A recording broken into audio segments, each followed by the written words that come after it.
చేయడానికి సర్పయాగం ప్రారంభించాడు. శివరాత్రి రోజున వనదుర్గ అమ్మవారి దగ్గరకు వేలాది మంది భక్తులు ఎందుకు వెళ్తారో తెలుసా? శివయ్యకు ఈ గుడికి ఉన్న సంబంధం ఏంటి? ఈ క్షేత్రానికి మహాభారతంతో సంబంధం ఉంది. పరీక్షిత్ మహారాజు ఒక ఋషిని అవమానించగా పాము కాటుకే మరణించుగాక అనే శాపం పొందాడు.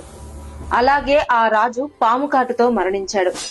తండ్రి మరణంతో మండిపోయిన రాజకుమారుడు జనమేజయుడు ప్రపంచంలోని నాగులను నాశనం చేయడానికి సర్పయాగం ప్రారంభించాడు. ఆకాశం నుంచి పాములు అగ్నిలో పడిపోతుంటే సృష్టి సమతుల్యం కూలిపోతుంది. అప్పుడు దేవతలు పరమశివుణ్ణి ప్రార్థించారు. అప్పుడు శివుని తలపై ఉన్న గంగాదేవి మంజీరా నదిగా మారి 7 ప్రవాహాలుగా విడిపోయి యజ్ఞాగ్నిని ఆర్పివేసింది. అందుకే ఈ ప్రదేశం పేరు ఏడుపాయలుగా ప్రసిద్ధి చెందింది.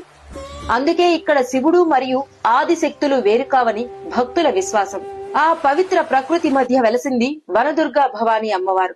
ఇక్కడ ఆ 7 ప్రవాహాలు అమ్మవారి పాదాలను తాకుతూ ప్రవహిస్తాయి. ఈ క్షేత్ర దర్శనం పాప విమోచనం, దైవానుభవం అని భక్తులు నమ్ముతారు. అమ్మవారిని దర్శిస్తే శివుని కృప కూడా లభిస్తుందని, శివశక్తులు ఒక్కటేనని భక్తుల విశ్వాసం. అందుకే శివరాత్రి రాత్రి ఇక్కడ జాగరణలు, దీపారాధనలు, ప్రత్యేక పూజలు ఎంతో భక్తి శ్రద్ధలతో జరుగుతాయి.